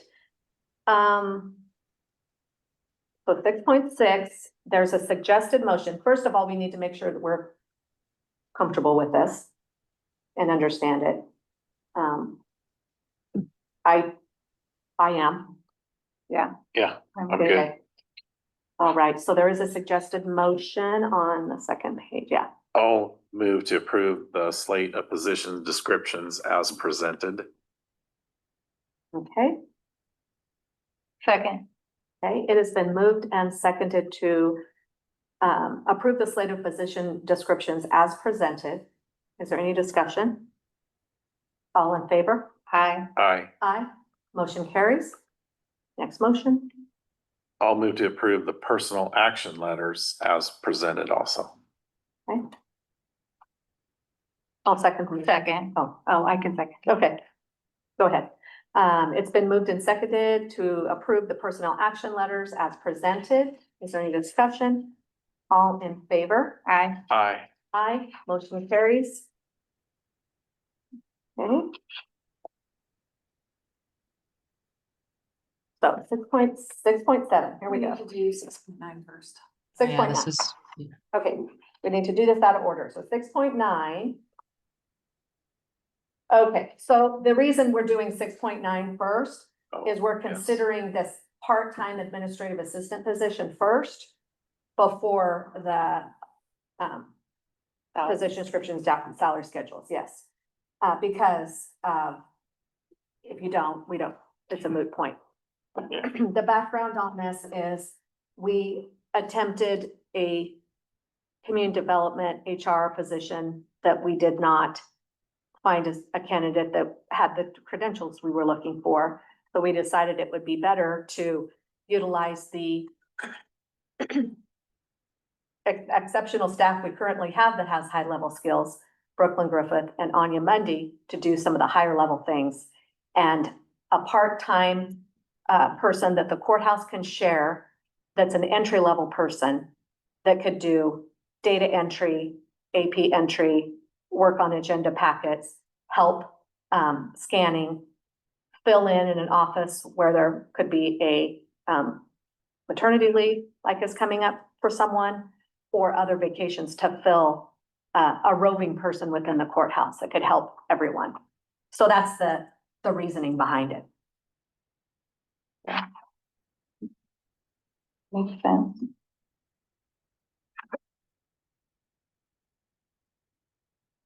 So we just need to approve this job description? Live the new part-time administrator, yeah.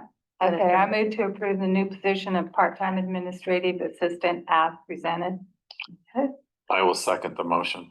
Okay, it has been moved and seconded to approve the new part-time administrative assistant position as presented.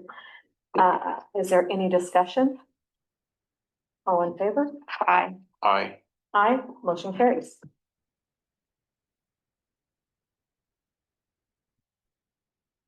Okay, now we go back to 6.7.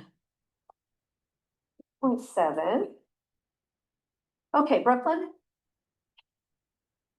Are you there? yes, 6.7, was just, we just added this position we just discussed. So the resolution is simply amending the non-represented employee salary schedule for FY 25. So which would be their pay rate through June 30th.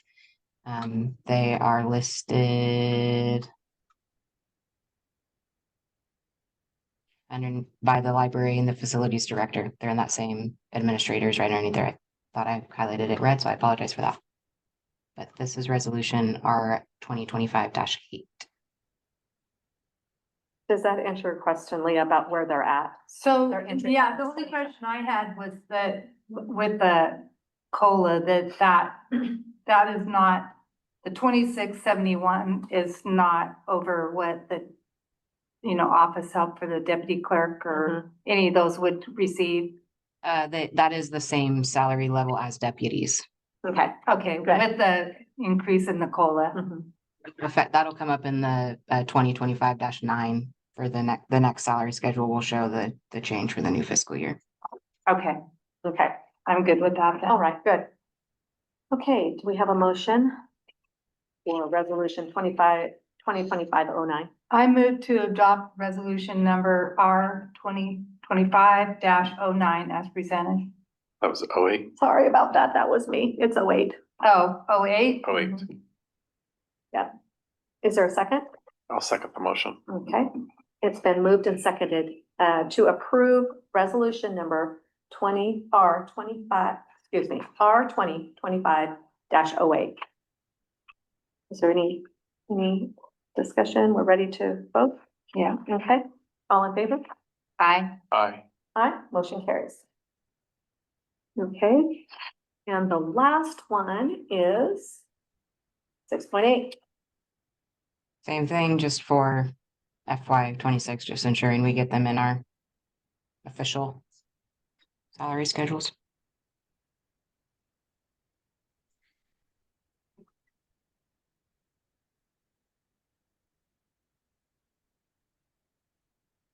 Oh, and so you'll see a different, I guess I will point out that on FY 25, like the facilities in the library were in that same box as her because they were hourly positions, but starting July 1, they're moving to salaried. So on this salary Right. schedule that you see for FY 26, administrative assistant is on its own line.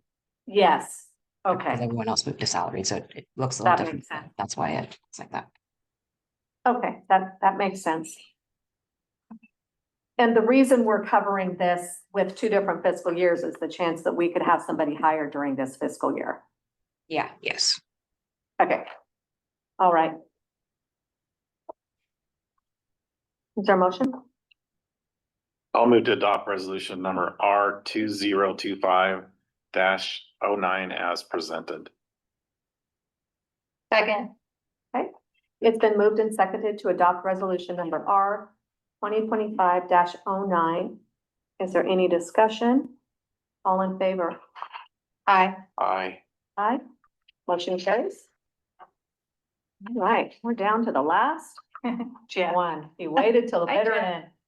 Consider event center funding and contingent award of construction contract.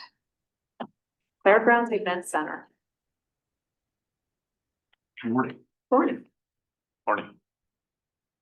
So we had, I'm just gonna, it's all right if I just jump in here. Right. So we bid the Fairgrounds project last Wednesday. I think I have a summary of the bid summary in there, and then also what I think the projected costs for the project are.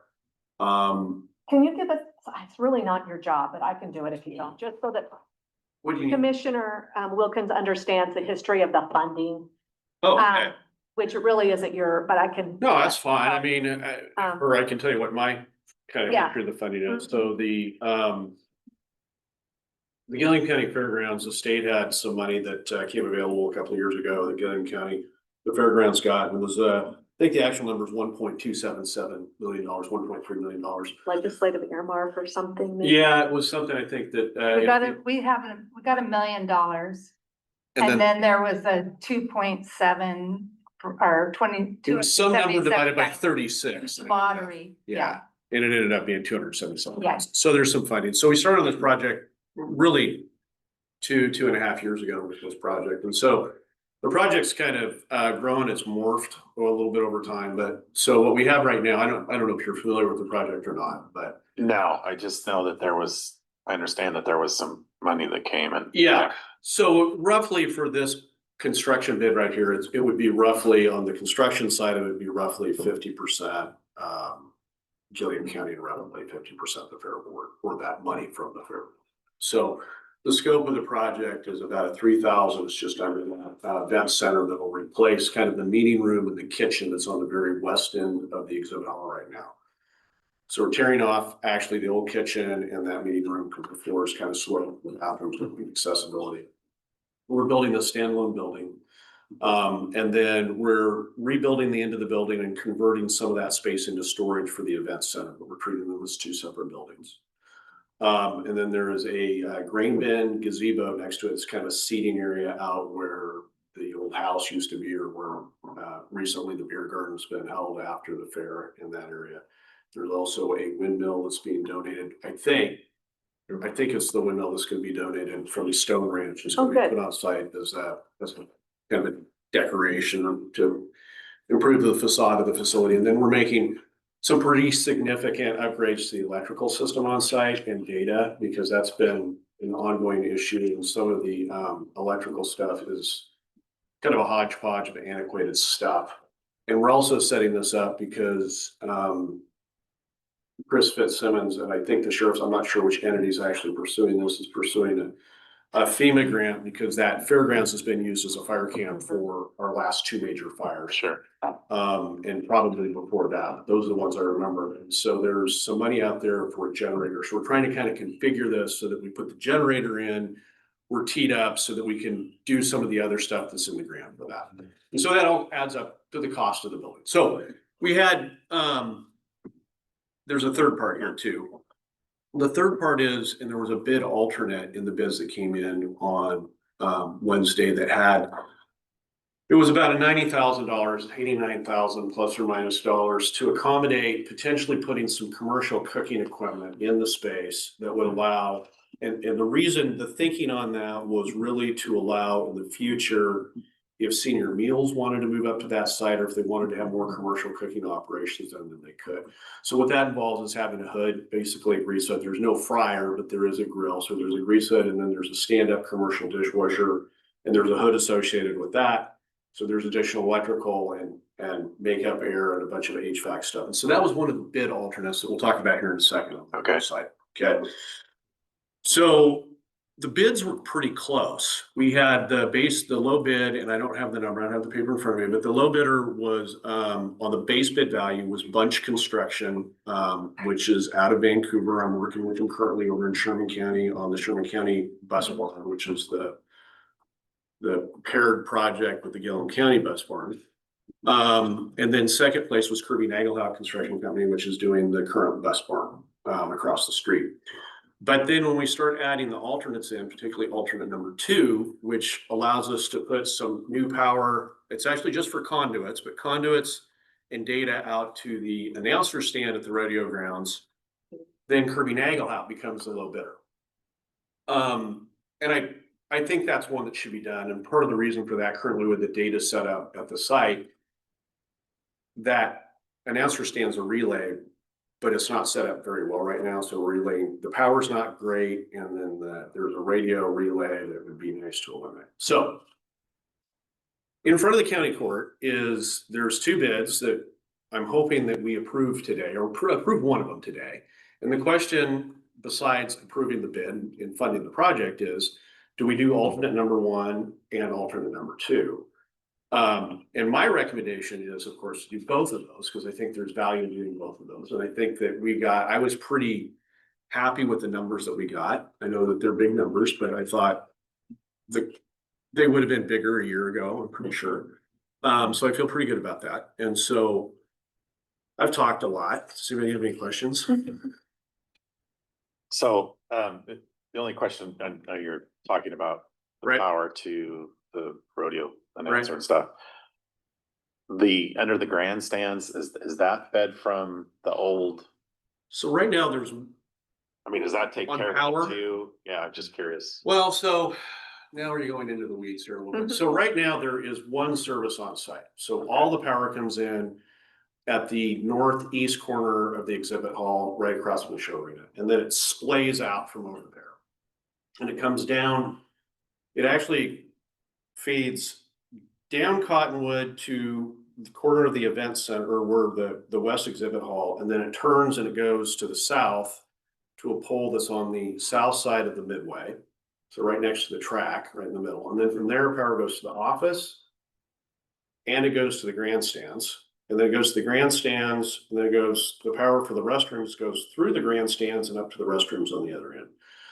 So what we're going to do is replace that service with a bigger service, a bigger 3-phase service. And then we're taking power, we're going to get rid of the overhead power across the midway, and then we're going to reuse the connection from the pole that's on the south side of the midway to refeed the grandstands side of it. And then the office, that's kind of a separate issue, but we're also going to put a new feed to the office in anticipation, partly that office would be placed as well. So on a condensed thing, it is being addressed too. Yeah, it's being Okay, addressed that's- too. That was my, Yeah, okay. yeah, it's that being was all I addressed. So we're needed. trying to upgrade that, Yeah. but most of it, and then Columbia, so and there's some additional costs that I have on that last page, and one of them was Columbia Basin, which Columbia Basin's already done a bunch of that work, actually, because it made sense for them to, but they haven't given us the transformers for the new project yet. So, any other questions? This is gonna be a county-wide asset, a county-wide event center. I want to clarify that. Yeah, absolutely. I think this is a great project. I think it's gonna be a great looking project. I'm excited about this one. And there, you know, it Because will lead the to fire camp was in there for right, weeks. right. Months, actually, I think. Yeah. Yeah. And so now, and then it's, I think it's signed up to be the emergency center in case we have an emergency Yeah. too. Correct. I'm not sure about that, but I know that part of the reason for the generator is to help accommodate that. And so on the generator side, what we're trying to do is set that up so that the generator can feed the event center, or not the, well, it will feed the event center and the office. And the office is important because that's where all the data comes from, right? So all the data that comes, right now, that's the hub for the data that serves Burns Park, as well as the fairgrounds. And that was an issue during this fire. So there's gonna be a backup generator that will serve that, the event center, and then there's also in the grant putting cooling in the exhibit hall or exhibit halls. Actually, I can't remember. I think it's exhibit halls plural. Yeah. I think it's both. It's both of them, so that can be used as kind of a command center for, particularly for fire camps as part of that. So those three would be on the generator that we hope is a forthcoming project, but is not currently. Yeah, 'cause we don't know if that's been. They had to roll the swamp coolers in there. Right. Last year. Right, and so I think there's a provision for 7 split ductless AC units in that space. And then I think we also put in some money for that to insulate the ceilings in those spaces to help make the AC a little more efficient. That'll help. Chris Fitzsimmons is on. Oh, good. Did you want to add something, Chris?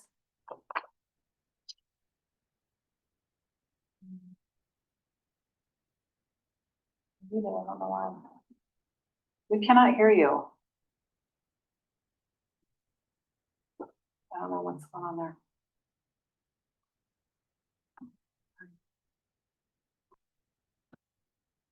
She's not You muted. can call my phone.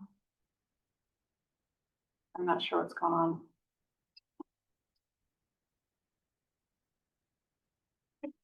We can't hear you, Chris. Sorry. Can she chat? Yeah. Can you put something in the chat and I can read it to the court? Tell her to, she can call my phone. Or call Leah's phone?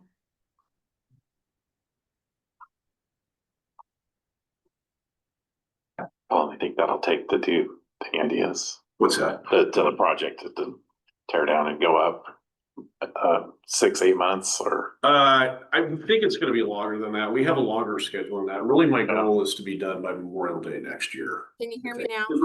There. Oh, there she is. Yes. My microphone was turned down for some reason.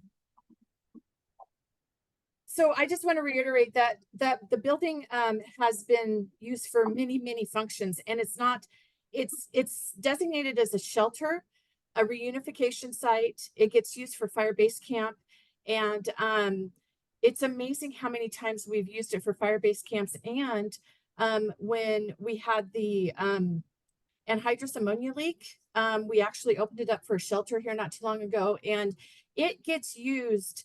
I don't know how many times, baby showers, bridal showers, there's been weddings, there's been funerals, 4-H. It's amazing a lot. how busy that place is. Sorry, I'm losing my voice. How often that place gets used. And I don't think about it until I talk to Sammy and she's like, oh yeah, this is being used this weekend. It's getting used this time. It is amazing how much that building gets used. And it's not the best for ADA, I will tell you right now. We just really need to, and we've had plumbing issues with the existing one. During COVID, it was our CPOD place. I mean, it's just a go-to for everything. I can't even imagine. Yeah. I just don't even know what to say about it. And it is, long, needs to be, repaired, replaced. It's sinking. The foundation underneath it, Jeff can talk about. The floor, is unlevel. But anyhow, I don't know what else to say other than, the money is great to have from the state that we got the 1 million that Greg Smith went after for us. The 277,000 came from the Business Oregon through the lottery funds. So we probably wouldn't have even thought about this and had that money not come to us. So whatever we can do to try and get this to go through would be wonderful. Okay, are we ready to consider this request? And your recommendation again is? I would recommend that we do, the base bid plus alternate 1 and alternate 2. Which there should be a total at the bottom. Did I do that?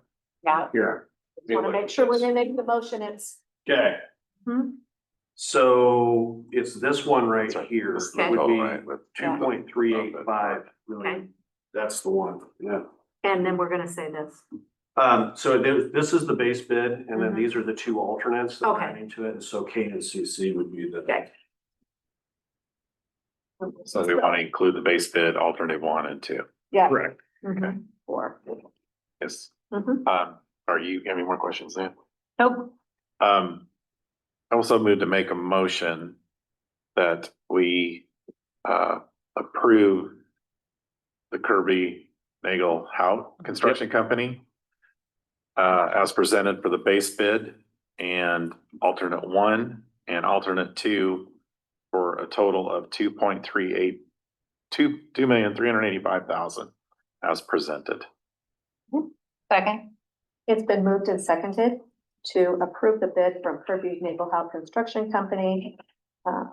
Base bid with alternate 1 and alternate 2 for a total amount of $2,385,000. I'm gonna interrupt you for a second, and I'm sorry that I didn't get in front of this for a second, but we have to really kind of have this be a contingent. I forgot to mention that, right? So Oregon law requires that before we can officially award the project, we have to issue a notice of intent to award. So there's a 7-day period where if somebody wants to dispute the bid, that they have an opportunity to do that. So what we contingency, so sometimes the way that we word this is like, this is contingent, this award that you just made is contingent on there being no complaints during the 7-day period following the notice of intent to award. Good piece of information to have. Yeah, it is. Sorry about that. I'm sitting here and I'm like, It needs to be caught. it needs to be caught. I'll start over. Contingent upon the, say it again. It would be so that the award is contingent upon there being no disputes to the award during the 7-day notice of intent to award period. 7 days of intent to award. Yeah. Right. All right, let me try Amend this. motion. Let me try this again. I'll amend my motion. All right. I so make a motion to award Kirby Nail House Construction Company the base bid, alternate 1 and alternate 2 for 2.385 million, contingent, no dispute to Notice of the 7 days of intent. That notice that during the 7-day notice of intent to award period. during the 7-day notice of intent to award. Okay. Okay. Okay, second. Second. Right. It's been moved and seconded. Is there any discussion? All in favor? Aye. Aye. Motion carries. Great, thank Go you. forth. If it's all right, I'd like to make one more comment here. I feel like, we've had 3 projects bid in Condon this spring, and I feel like the pricing on them has been favorable. The construction market is better than it was. And so there was a comment made earlier today that there was a building that was 3 times the cost of the average house. And I'm like, so to be clear, the cost of that building is $415 a square foot. in round numbers, that's the base bid for the finished project on it, which was less than my estimate, which was closer to $475 to $500 a square foot. I don't know what the national average price for housing is in Oregon. That's you're referring to the expansion part of it? The expansion part of it, yeah. And there's some other things that make that more complicated, but yeah. Bottom line is this, we haven't built houses, even low-end houses, for much less than $220 a square foot for quite some time in Gilliam County that I've been aware of, at least all the projects I've been involved with. So anyway, I just wanted to be clear, I'm not sure where that number came from, but I took exception to it. Thank you. Well, and there's the difference between residential construction and commercial. Absolutely there is. And there's other pieces that go along with it, including like the power is completely different. There's also alterations to the existing building that are part of that when you divide it out, it changed. Yeah. Anyway, Thank you. is there anything else? No. Great. Thank you much. very much. I really appreciate it. Thanks, Jeff. Yep, and the bus barn's looking great. Yes. I really like this stuff. They're just gonna start putting on, I think the roof's gonna be on, not next week. Yeah. So. Looks great. Okay, announcements next meeting. Next meeting is June 4th. First meeting in June at the courthouse.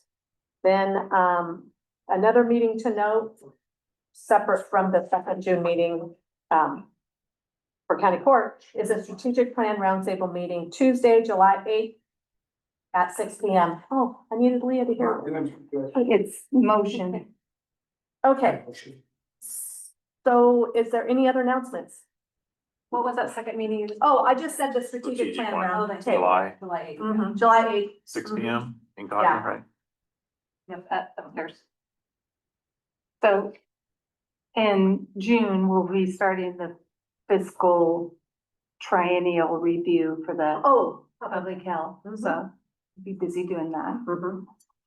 I was just wanted to bring up one thing that I thought about. It's the anniversary pay of employees.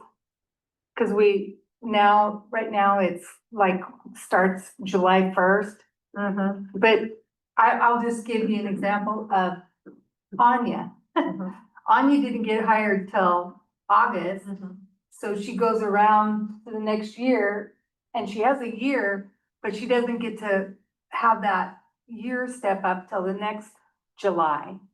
So I would like to revisit that whole anniversary date thing.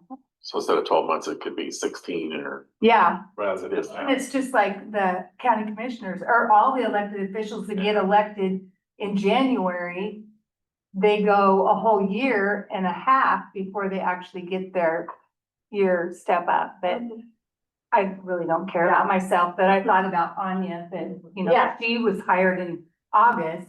So technically she has to wait clear through July to the next July before she gets her first year. Step up. Do you want to look into that and include that in all the things we're doing with the handbook and? Yeah. Okay. I'll talk to Brooklyn about Sure. Great, thank you. I think I talked to Brooke one time about it, and it's not really that big of a deal with the pay pro to put people's anniversary date in the system. Yeah. So, Okay, good. Yeah, I think that's anyway. something to explore.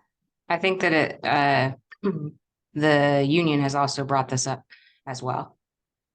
So I think it's something that the court has discussed and something to definitely look into. There's just that few that can fall through the cracks, like Anya. So, and she basically gets punished because of when she was hired. So Thanks for bringing that up. A couple of things I wanted to bring up. There was a lot of discussion at County College about some wolf crises that are going on around the state, Wallowa County, what happened in Lake County. And we don't have a wolf compensation committee formed currently, but I think it would be wise to get one together. Wolves are next door rather than being behind if something happens, and then we have a committee already formed. So I just wanted to let you know that Well, they've seen them in South County. Yeah. I mean, they've seen them around Mayville, so, and they are in Wheeler County. Yeah, and so tonight, there's gonna be some of us commissioners get together to talk about some things with wolves. Yeah. So, Makes sense. anyway, I think it would be good for us to have it so that then we're not scrambling if something happens. Yeah. So we'll work on that and figure out how to get that started. The only thing I wanted to But a add too, commissioner needs to be on it. So who wants to be on it? Sure. You wanna do it? I don't know, Okay. yeah, whatever you want to do. Great. I I'll know put- you're getting their list too. Okay, you'll be the commissioner assigned then. Okay. I will volunteer for Okay, okay. The only other thing I do want to mention that is the Associated College is the statutes for homeless. Oh, We- yes. We need to address that too. Mhm, So, and I have, Bubba mhm. emailed me what their county has, I believe. Okay, So does our cold weather kind of, thin down on those? I would have thought Portland or, Idaho, I mean, Montana, Bozeman, it Mhm. doesn't. You Yeah. would think that they would want to go. so you wanna take that one and research it and Yeah. talk to our sheriff about it too? And see Yes, if he has yes, any- it's just that it was on one of those required Oh, that you're supposed to do. this is what you have to do, this is Yeah. what you may do. Yeah. Mhm. Mm-hmm. Yeah, thank you for Yeah, doing that. like I just want to make sure, yeah. The other thing is, we have a payment in lieu of tax agreement with, Oregon Trail Solar. And this is the agreement. I think you might have just been brand new, that the agreement was negotiated at 5,500 megawatts. And then there were community donation agreements for SWCD and the Port of Arlington. I was approached by Avangrid because they now want to put in an optional battery storage facility, which is part of the agreement. But the agreement is silent on any payments. So we discussed what to do. There's not really anything we can do about the agreement itself because it was already negotiated. And just in the future, what we need to do if that ever comes up is we need to have a megawatt for the solar project and then the optional negotiation on the battery storage with a separate amount. But what I suggested to them, and this, I don't want this to be anything set in stone. And I wish the people that were here before were here to hear this. I suggested to them an additional community donation agreement of $50,000 for each childcare for 20 years, Every year. for 20 years. Well, and I Because they think the wanted, reason they capped it at the time, because they said the grid could only hold so much, Mhm. and so. Yeah. But now we're looking at, Mhm. I mean, what does that even look like? Is it look like big batteries, or, I mean? Yeah, if they're like, storage containers, like Yeah, actually, next it's about the box, size, they're contained, 40-foot kind, Mhm. yeah. Oh, on it. okay. Yeah. And they just have, right? yeah. So, So they could potentially take some of their solar and store them in the battery storage, because mhm. they're where, finding ways where now. before they to were store. having to put them on the grid, and Right. so that's what Mhm. limited them. Yeah, And the grid had to just accept. so if they can, and we're just in talks right now to see if we can do something, but the thing is, we wouldn't get anything because we can't amend the agreement, but this is a way to put some money back. This is, to me, one of the suggestions of Kelly Nonprofit is having the businesses step up and help, not just Gilliam County, not just the families.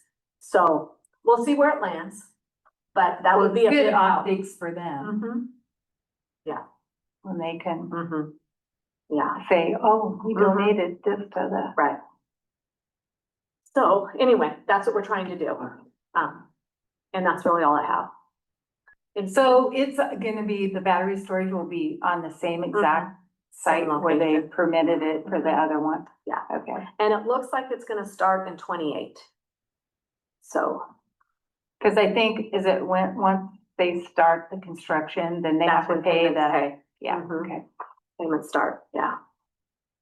Yeah, and when we negotiate in the future, that's something to remember too, is to have upfront payments in our agreements. We could do upfront payments before ground is broken too, Yeah, but yeah. they don't like to do that very often, cause just in case there's a snafu, then. They want to just wait and appeal it. So is there any other further business? Do you have any? No, you got one more county college and you're done? Yeah. Yay. I had just a couple things. I met May 19th with Alan Anderson, OWS, just to kind of give an update. They did find a lake bed on the bypass, Oh, a cultural thing, the topography they're about done with, but, so there is a couple things there pending, and I conveyed that with Alan and Paul, Wilson. About the bypass, they're still want to see it happen and everything, but like I told them, I said, we're still finding out. And he had one question, if it was to go through the old Cedar Springs Road, of course, Dewey wanted to immediately get the asphalt to recycle. And that was all that he was looking to do. But Alan's question was, that property goes to them. I need to get with, I guess, Chet or something, because they didn't know if there was a property, the two adjacent. Because Oregon Waste is evidently not on both sides right now there. And I don't know how, because the tracks are on the south side. So I need to get with somebody to clarify that.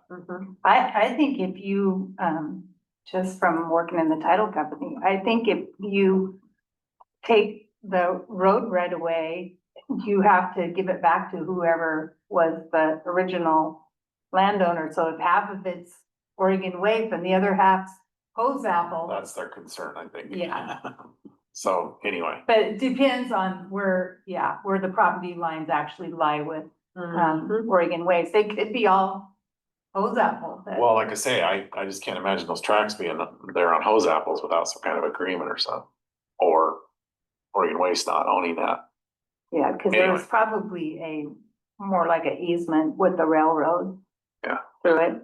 And I think that was the only thing, I did, at a Korea meeting on the 9th, and I just wanted to mention, like I say, the data center, it was in Boardman, the data center is a big topic, of course, and, Umatilla Electric Co-op was there, and they took us on a tour, and they showed us a $300 million substation that they built pretty quick. It's like for 2,500 megawatts, but it's just amazing how much has went out to development for that area. And like I say, that's just a constant thing, but yeah, one more session kind of, that's all, yeah. And I also went to the Alkali Ridge groundbreaking for the housing, so. Private eye appointment. So, I was on the, Yeah, we hauled the green piles are gone at Cedar Springs, yay. oh, good. And then June 1st, I think, is Northwest Grain Growers takes over. I drove by there and it was like there one day, and I drove by like I was like, wait a minute, where'd it go? And we hauled it away. Okay, no further business, meeting is adjourned. Thank you.